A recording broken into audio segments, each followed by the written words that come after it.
old school. But he said Torah is the best. You're right. This is not the place of business. Okay, we are on Bet Amen Aleph 2A1. Yesiyot HaShabbat. We're just going to review a little bit. We'll go through the Mishnah. The Mishnah stated, Anna, if you want to send to the group that we're on, the Mishnah stated talks about the prohibition of carrying on Shabbat, going from a private domain to a public domain, going from a public domain to a private domain, and then there's certain times that there's a biblical violation of the law, certain times there's a rabbinic violation of the law, and that's what the Mishnah is focusing on. The question is why this is called. There are 6 sedarim in Mishnah. There are 6 types of different categories of Torah in the Mishnah, six main subjects. Let's say one subject is about Moed. Called Moed. Good morning, Mr. Haber. Moed means holiday time. You have the tractate of Pesach, Pesachim, Sukkah as we finished. You have Shabbat. You have all different types of tractates, Rosh Hashanah. You have Yuma for Yom Kippur. This is the tractate of. This is the Seder. This is the order, the 6 orders of Mishnah. You have an order of Mishnah called Kachim, which discusses the different holy aspects. That's called Kachim. And then you have also Zra'im, things that are related to planting, things that are related to the agricultural mitzvot, let's say Peah, leaving the corner of the fields for the poor, Maaseh, taking off types, there's a tractate called Maaseh Sheni. Some of them only have Jerusalem Talmud, meaning we are learning Talmud Bavli, which is, it came mainly from Babylonia, but there's also a Jerusalem Talmud, and there are more tractates on certain subjects than in the Babylonian Talmud, because certain mitzvot apply in the land of Israel. Let's say taking off, from the agriculture, from the field that grew certain products, and many of those laws apply specifically in the land of Israel. So therefore, outside of Israel, they did not focus so much on those tractates. Therefore, there was just the Jerusalem Talmud on some of those. So, but there are 6 orders of Mishnah. And this order of Mishnah that we're doing now begins the order of the order called Moed, the order called Moed, which means time, special time, which is holiday, Shabbat. And Shabbat, out of all the holiday, all the Moadim, all the special times that we have certain mitzvot, this is certain times of holiday. Good morning, Simon. Welcome back. The tractate is called Shabbat. But there's a number of tractates. Let's say there's 12 tractates that deal with holiday times and special times of the year. And Shabbat is the first of those 12, meaning in the order of the Shas, of the Gemara, of the Mishnah, when you have 12 tractates, you have a tract that deals with Pesachim, deals with the holiday of Pesach. You have a tractate of Rosh Hashanah, Yom Kippur, Sukkah. But what comes first? Which is the first to discuss? If you look at a Shas, if you look at a set of Shas, of Gemara, volume 2 is Shabbat. Volume 1 is Brachot. The Gemara, the Talmud begins with Brachot. Brachot, morning, Levi. Brachot is the first tractate in what we call the Shas. Both it's the first tractate in the Mishnah, and both it's the first tractate in the Gemara. So that is Brachot. Brachot is the only Gemara in the Seder, in the order that we call Zra'im. There's a Seder, there's an order called Zra'im. Zra'im means the seeds, things that you plant. Something called, good morning. It's called Moed. There's something called Kachim. There's something called Taharot. right? There's something called nizikin, right? Things to do with damages, right? We have the Gemara Baba Kama, Baba Metzia, Baba Batra that deals with animals goring another animal, or responsibilities between your neighbor and if you want to dig a pit that if that's going to affect your neighbor, you're near the border of your property, how much you have to distance your tree you're digging, neighborly issues, that's under the category called the zikin. So there are different types of orders of the Mishnah. So in the Seder, in the order of Zra'im, the only one that makes it, the only tractate of Zra'im. Zra'im has many different tractates, but there's only one that deals with that there's a Babylonian Talmud on. That's the tractate of Brachot. The second volume, you look at a Shas. Anna will take a look and see. If you look at that Shas, that brown Shas, look at the second volume. The second, you see bet? Yeah. What does it say? Bet? Bet, you see the bet, and it says Shabbat. That's because number 2, it's the second in the Talmud. Is that clear?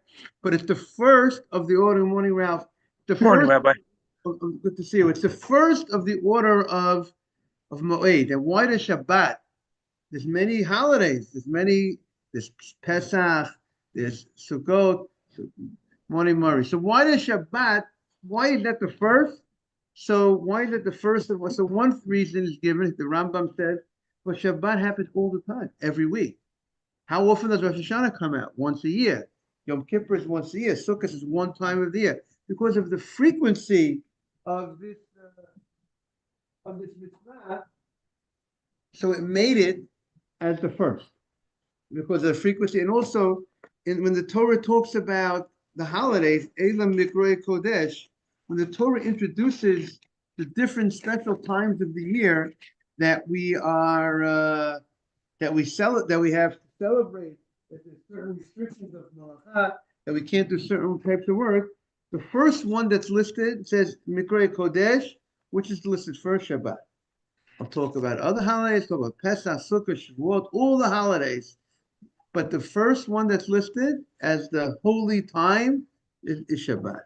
Also, Shabbat is the most strictest of them all regarding the desecration of Shabbat. Is higher. It's a higher punishment. There's no holiday in the Jewish calendar that has a higher level punishment than the desecration of Shabbat. The punishment of the desecration of Shabbat is even more severe than the desecration of Yom Kippur. Someone who doesn't keep Yom Kippur does not get the same level of punishment. Now let's talk positive. If it's the highest level punishment, so it's the highest level reward as well. It goes hand in hand, right, Mr. Haber?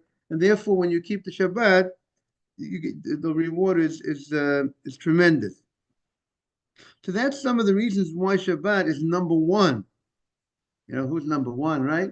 Shabbat is number 1 in the order of tractates that are found in the order of called Moed. So Shabbat makes it. I was just thinking a little bit, b'derech, like a little nice idea maybe to say there are 12 tractates in the Seder, in the order of Moed, of holidays, and maybe the 12 also, it's not an arbitrary number. Maybe to think about the fact there are 12, here we're learning now the parashat of the birth of the 12 Shvatim, of the 12 tribes. So the number 12, that there's 12 tractates of holidays, I think that indicates that the Jewish people, which are represented by the 12 tribes, their continuation is as a result of the keeping of these 12, the different holidays that are within the Jewish community. That's what keeps us going. It's the Shabbat, it's the Pesach, it's the Rosh Hashanah, Yom Kippur, it's the Sukkot, it's all those holidays that are kept by the 12 tribes, which correspond to the 12 different holidays that are mentioned in this order of the Mishnah, that keeps the whole community strong. It keeps us going. Now that we got into Shabbat, now that we're opening Shabbat is the first one of this order. Now the question is, there are many laws of Shabbat, and there's going to be a perek later on that discusses the 7 The 39 malachot, the different types of work, different type of work activity that would be a person would violate on Shabbat. There are 39 categories of work, and there are many subcategories that are connected with Shabbat. And yet, in the listing of the categories, number 39, the last one on the list, is going to be the malacha, the work called hotzah, carrying, taking something from private to public, or from public to private. And yet, even though it's number 39 on the list, it makes it to be the first, we're going to discuss it first in this tractate. And then the question is, why is this the first one to be discussed in the tractate if it's number 39 on the list of malacha, of work? So one answer is given because we're going to be talking, before you talk about what you can't do on Shabbat, the Mishnah is going to tell us what you can't do even Erev Shabbat. Before Shabbat, there are certain things you can't do because you might come to violate the Shabbat. The Mishnah is going to talk about, the tailor shouldn't go out with his needle before Shabbat because he might forget and carry it on Shabbat. So we're going to be talking about things that you can't do before Shabbat. And one of the things that we're going to talk about is that we're concerned about certain you might come to carry on Shabbat. So therefore, we open up with this law of carrying because we need to give us some context and some background to understand what's the concern if he comes to carry it. Where is there a problem of carrying? If you're telling me he can't go before Shabbat because he might come to carry on Shabbat, so first we're going to introduce the law of carrying. Another reason that's given is because this malacha is something on a regular basis. There's certain things you don't do on Shabbat. Not every time. It's not a common thing that everybody's building. You're building, or you're destroying, taking down a building, or you're doing some other things, or baking because you might be baking before Shabbat. But it's not an everyday thing that you're baking every morning. Carrying is something you do on a regular basis. A person carries on a regular basis, and many times there's a big concern that people will stumble and they will carry on Shabbat. Seems to be still today. Nothing has changed. This is one of the malachot that in a place when there's no eruv, right? When there's a place, if you have an eruv that allows you to carry on Shabbat, but when there's no eruv, today that is still a problem in some communities that some people are not, they're not on top of the game. They forget and they come to carry. And therefore we need to strengthen this. This is one of those malachot that people don't even realize that is malacha. People don't even think this is something. What am I doing wrong by having my keys in my pocket and I go outside in a place where there's no eruv? What am I doing wrong? And therefore people don't even think they're doing anything wrong. And therefore we need to tell them. Therefore, we need to start out with this halacha, which is novel to many people, and therefore we're going to discuss this halacha. Okay, so that is a little bit of background why this is the first tractate in the order of Moed, and why this is the first malacha that's being discussed. This is, I think, the out of all the malachot, all the things that we can't do on Shabbat, this category of carrying is most probably the most difficult of people to comprehend, that it's called a malacha and it's called an act of work. And the reason why we know it's an act of work is because it says in the Mishkan, because when the Torah writes the laws of don't do malacha, don't do work on Shabbat, the Torah connects it to the Mishkan, directly next to the laws, of building the Mishkan, of building the tabernacle in the desert. And the things that were done over there are considered acts of work for us. And they built the Mishkan, they took apart the Mishkan. There were many different things that they did on the Shabbat. And one of the things that they did also was they took the boards from the wagons, and they brought it into the public. So there was different types of activities that dealt with carrying things from private from a private place to build to the public area by the Mishkan. So therefore, there were certain things that were that was considered an act of work. And also, we find there's a pasuk that says that if you should not leave your place, you don't leave your place. It says on the day of Shabbat, and the rabbis say it's alluding. It's the idea of that is you can't carry your utensil to pick up the mun. The mun was outside in public, and your utensil from your house, you can't take and pick up your utensil and carry out into the street to pick up some mun. So that would be a violation of going from private, taking from private to public. So that is a little bit of some of the background regarding. You see here it says, then why does the Mishnah use the word Yitziot, right? We open up the Mishnah, Yitziot HaShabbat. So Yitzia means going out. And it's referring to the going out of a utensil from one domain to another domain. Right? It's interesting. You could refer to it carrying. I can't carry, right? The word for carrying is not Yitziyah. Yitziyah means to go out. We're coming off of Parshas Vayetze. Interesting. Vayetze is to go out. Vayetze Yaakov Beersheva. Yaakov left Beersheva.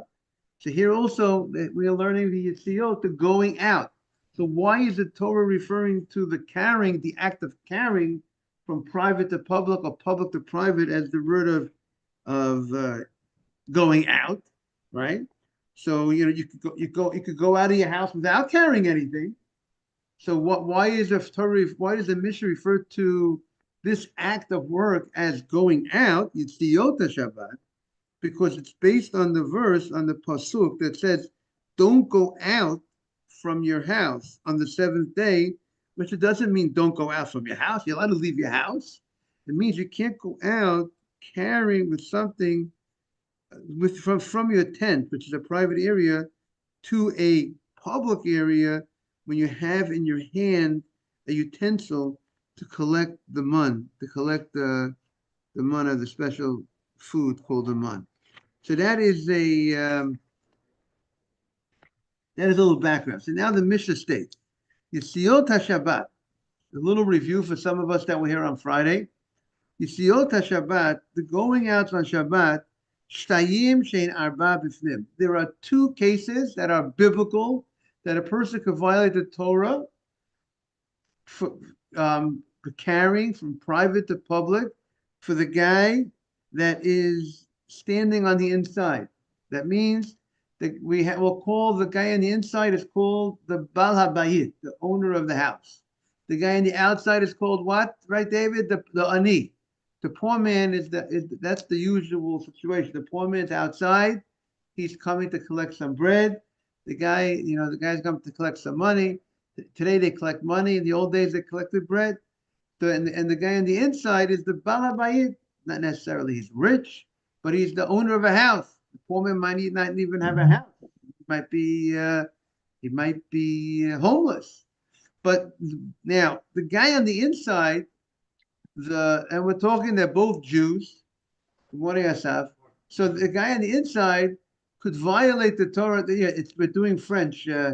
We have a French translation, but the Aramaic is still the same. It didn't change. And the guy on the inside could violate the Shabbat. There are two ways, there are two cases, the Mishnah states, the guy on the inside, the Balabait, could violate the biblical law of carrying. What are the two cases? Either he goes ahead and he hands the bread to the poor person. He sticks his hands from private to public. He picked up something called an akira. He uprooted the item in private property. I gave the case on Friday. You're standing by the front door over here. You're inside the building and there's someone outside the building, and you hand the person. If the guy hands the person something, let's say if we hold a place there's no eruv, then if you would hand from private to public, you violated the Torah. The item went from private and you put it down, you gave it to somebody in public, that would be a violation. That's one way he could violate. The second way, if the guy on the inside sticks his hand out and he takes something from the guy on the outside and he brings that item inside and he puts it down, that's also a violation of the Torah. So those are two cases that he violates it on a Torah level. And there's also going to be rabbinic ways. There are certain cases that you don't do the whole act, you do part of the act. That also would be a violation, not a Torah violation. The only way there's a Torah violation if you do both the akira, the uprooting, and the placing down. You picked it up and you picked it up in private, you placed it in public. Or you picked it up in public and you placed it in private. It's called akira and hanacha, uprooting and placing down. If you did only one of the two, then that's a rabbinic violation. Okay? And the Mishnah is going to be counting, according to Rashi, only cases that if you do the first half of the malacha, if you do the first part, if you do the akira, the uprooting of the item, and you didn't do the second part, you didn't put it down, you just uprooted it, then the Mishnah is going to talk about those are the cases that will be rabbinic counting that are rabbinically prohibited. So there's going to be both two cases that's the violation on a Torah level for the guy inside, and the same thing will be two cases that the guy on the outside could violate from the Torah level, right? The poor man hands something to the guy on the inside, he violates the Torah level. Or the poor man sticks his hand inside the building and he picks something up and he takes it outside and he puts it down. Those are the two cases of biblical violation. So that's where we're starting. You got it, Asaf? You have the Gemara? Yetziot HaShabbat. Shtayim shein arba b'fnim. By the way, before ArtScroll, there was no translation. I mean, there was no official translation. Maybe some other people might have translated this. In Sino's press. Okay. Yetziot HaShabbat. Shtayim shein arba b'fnim. There are two cases that will turn into four, two on a biblical level and another two on a rabbinic for the guy on the inside. There's Shtayim, and there are two cases, shein arba, that turns into four b'chutz for the guy on the outside. Ketzad. Now the Mishnah explains. Ha'ani omeid b'chutz. The poor man is standing outside. That's the common situation. Ubal habayit, and the guy who owns the house is bifnim. Very good, David. Excellent. The guy and the owner of the house is on the inside. He's on the inside. Pashat ha'ani et yodo lifnim. The poor man sticks his hand inside. V'natan l'toch yodo shabal habayit. He stuck his hand inside, Mr. Haber. He had something in his hand, the guy on the outside, and he stuck it into the guy on the hand, and he placed it into the guy on the inside. So there's a chidush that even though he didn't put it directly into private, he didn't put it down on the floor of private property, he put it in someone's hand. We also consider the hand as a place like it's considered it was placed down, rested in private property. So the guy on the outside violated the Torah by placing the item from public to private. That's case one. Again, case one we call it a handoff, right? He get a handoff. He had the football in his hand on the outside, and he placed it into the guy's hand on the inside. I don't know if he should be playing football on Shabbat. It's a different thing, but that's a different question. Now, case two, shenatal mitocha. The balabayit on the inside had the football. Here we'll talk about he had the food. And the guy on the outside stuck his hand inside. He took it from the hand of the balabayit, not that the balabayit, not that the owner of the house gave him the food. He had the food like this. The guy, right, David? David, you want to look at the picture? The guy on the inside was holding the food like this, and the guy on the outside took it from him. And he took it out. The poor man, in both cases, is chayav, violated the Shabbat. If he did it unintentionally, Rabbi, I didn't know I can't do that on Shabbat. So he has to bring a korban chatat, called a sin offering, a korban, an offering, going to the Beit HaMikdash, and bring an offering, a certain animal that has to be brought for his sin of not knowing the law. It's not an excuse. Not knowing the law is not an excuse. You tell the cop, I didn't know I can't drive 90 miles an hour. Okay, you didn't know. Okay, but you didn't know. But I didn't know. I thought it was a 65 I thought it was a 65-mile zone, but it was a 45. You didn't know, but you should know. You gotta know what you're doing, right? You gotta know, or you gotta know. I didn't know I can't do that. You gotta know the law. You gotta know. You don't know the law. You're a Jew. You have laws to know. You don't know it. You need atonement. Again, not every law that you don't know requires a sin offering. You know what I'm saying? There's only certain laws that require, a biblical, a here it would have to be a biblical desecration of the Shabbat unintentionally for a person to have to go ahead and bring a sin offering. If it was not a biblical violation, if you violated one of the fences of the rabbis, that will not, you don't have to go bring a karban. You don't have to go to the Beit HaMikdash to bring Adam clear. Person does not have to bring an offering for that. It's only a biblical violation. Your person went in and made a fire on Shabbat, cooked something on Shabbat. These are one of the laws. These are the laws of the 39 laws of Shabbat that would require a korban chatat. Now, if he violated intentionally and he's warned and there's witnesses, it's actually capital punishment for the violation of Shabbat. Now, Parshat, now we're going to talk about, but the Balabayit, the guy on the inside who only received the football, or he just received or it was taken from his hand, he does not have to bring any offering. He didn't do any. He was more passive. He was passive. Like we'll say, maybe he did something wrong by being a passive. In law, there's accomplice to a crime, whatever you might call it, whatever the level is. But he did not do the crime. He was just. He assisted in a certain sense, but that level of assistance, because when he wasn't proactive, he didn't make moves, right?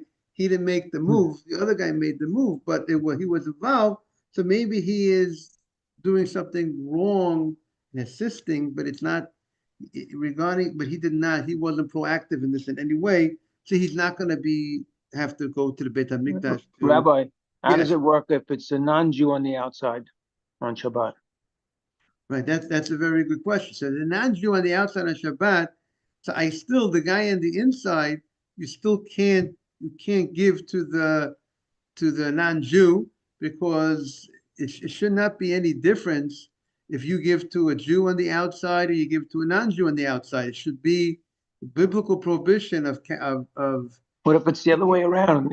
The person on the outside is giving something to the person on the inside, and he's non-Jewish. Who's the non-Jew? The guy on the outside. On the outside, right? Right. So the non-Jew gives to something on the inside.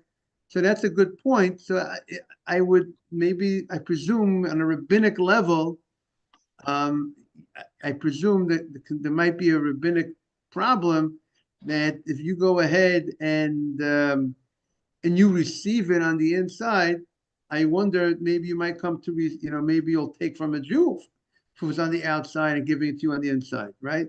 So maybe it would not be a good idea. I don't think it would be a good idea to receive something on the inside. A guy goes on public property. If a guy goes ahead and he wants to hand me something, and Let's say it's a mailman, and he comes to your door and he has a package for you. Right. It's a good question. I would have to get back to you, Ralph, on that. That's a great question.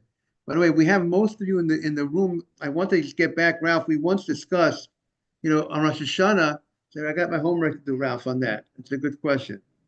You might have tell him to put it down. You might not want to tell him to actually give it to you directly, but that's a good question. We were discussing once the shofar, if you recall, and the question was, remember Asaf was discussing it.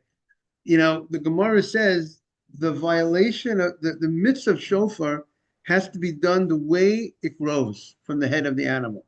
And when we were discussing, I wanted to get back to you, Asaf. Yes, I did find out that the way it grows, as you know, it's the narrow part.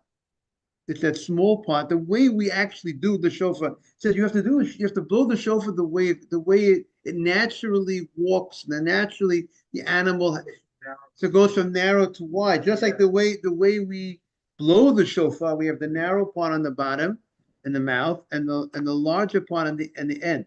If you're going to go ahead and widen the narrow part and widen the narrow and make shorter the top, that would be no good. And also, if you would turn, right, let's say you would turn it over, if you would turn over the shofar in such a way, and you do it backwards, and you want to blow here, if this is the narrow, here's the narrow, and this is the wide, right? That's the shofar. That's the way it grows, narrow on the top of the head of the animal, and it's wide. And if you're going to go ahead and turn it over, right, and you're going to make it in a way that's no good. That's not the way it grows. I verified with someone that the way. That's how you see it that on the board. No, but they cut Yeah. it. So The narrow is on the top, I think. this is exactly what we were debating. Yes, I asked somebody, and he said that he said, okay, we know we could look. Well, look, you got. You know what, Simon? We got to look how they make obviously the way we blow it. We have Simon. We have. There's certain things that they do in making the shofar. They might have to, But they cannot reverse No, the. but they cut The it. shape. So The the shape.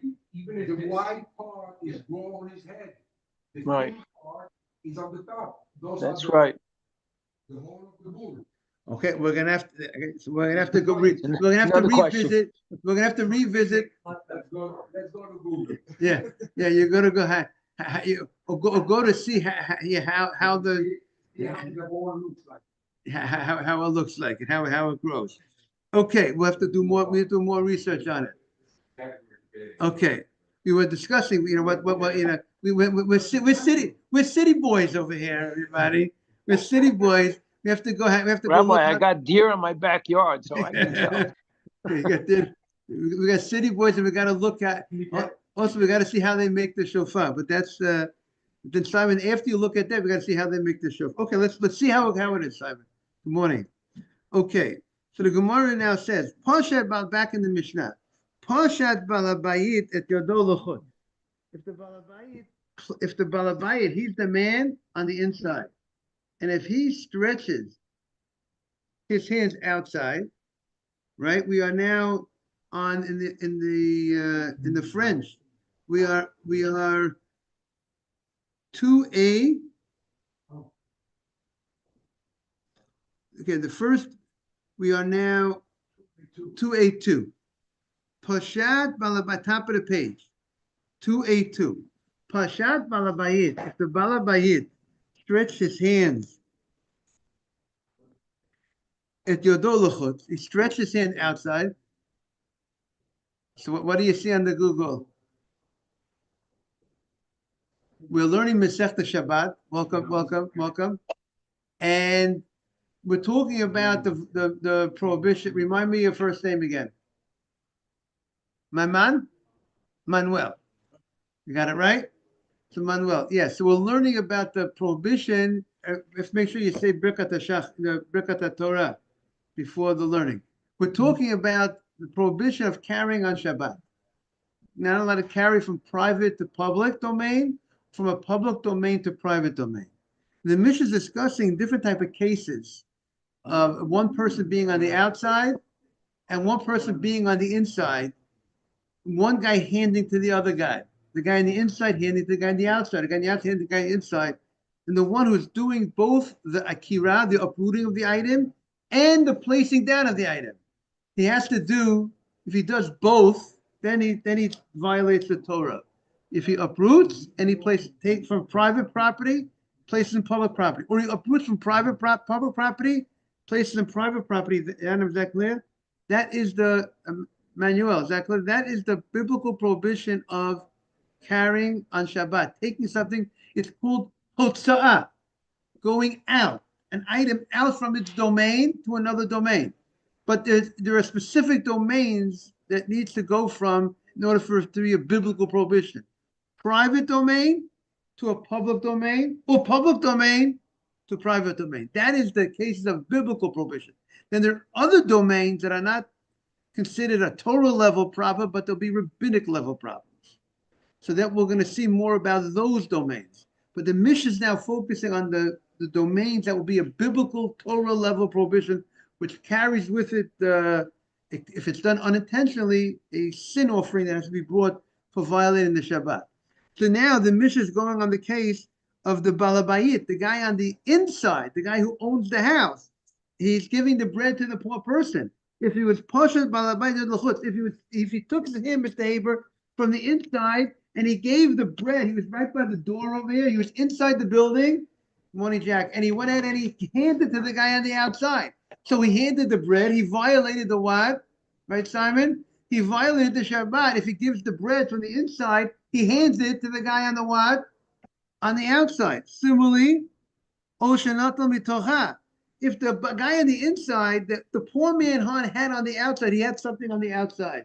He had something. He had an extra. He said he had something extra, whatever he had in his hand, and the guy on the inside took from the outside guy. Let's say the outside guy said, "I need you to hold something for me. I don't have a place to keep it." And you, if you on the inside, take your hand and stick your hand outside into public domain, and take it from his hand, pick it up from public, and then put it down in private. That's a violation of the Shabbat. V'hichlis balabayit chayav. The balabayit is chayav in such a case. And hani and the poor person is patur, because the poor person was just passive. He either received the item from that's called passive. Even though you say, Rabbi, it's not so passive, he received it. But he didn't uproot it, he didn't pick up the item, he didn't place the item down, it was just placed into what? When you catch something, you put it in your hand. I didn't throw it, it's a much lesser act. I didn't uproot it, and I did not place it down. It was placed into my hand. So being placed into my hand he did not do a violation of Shabbat. Again, he assisted in the crime, right? And you're not supposed to be helping out a sin, but that's a separate law, and generally never supposed to help facilitate a sin. It's not a law specifically to Shabbat. It's not a law of violation of Shabbat. It's a violation of a different law. You see the difference? It's the violation of helping a guy sin. In any way, I can't help a guy sin. Right? So that is now, then the Mishnah talks about rabbinic cases. Pashan ani et yado lifnim. If the poor man sticks his hand inside, that means he came in, he had something in his hand, the poor man, he stuck it, let's say he had a clock in his hand, and he had his watch, and he put his watch, and he stuck his watch inside, and so he did one point, he uprooted it from public property, and then he put his hand inside, but he didn't hand it to the guy on the inside. The balabayit on the inside took the watch from him. So the poor man did one part. The poor man uprooted it. The guy on the inside did the second part by putting it down. He took it from him. So therefore, they both did the malacha. The act was done through both of them, but not one person did both parts of this act. Each one did one part, and the Mishnah says that both will be exempt from bringing a korban chatat. They don't have. They didn't do a biblical violation of the mitzvah of the Torah. I want to wish everyone to be continued tomorrow. I think what we were missing. The horns go down, not up. That's why it's narrow at the bottom. This is the horn. When they cut it from over here. Yeah. That's because it's not like a moose where a moose actually goes up. That's, Right. yeah. You cut the tip over here to blow. Right. And then the sound come out of the white spot. Right, but the part that we all missed was that it grows down, not up. Like a moose grows Okay. up, this grows down. Yeah, Okay, that's bull why. also grows. You're talking about So The the ram, goes you down. go- Right. Goes down. Yeah, that's it. But they're all different kinds of shofar. That's They, right. they have the swivel one that goes. Okay, we're gonna have to go look a little bit more into the shofar. Okay, Yeah. No, that's right. Thank He was you right. very He was right. have a Okay. great day. Okay. Speak to you. Yeah, See you thank tomorrow. thank you. You know what? Thank you. Thank you.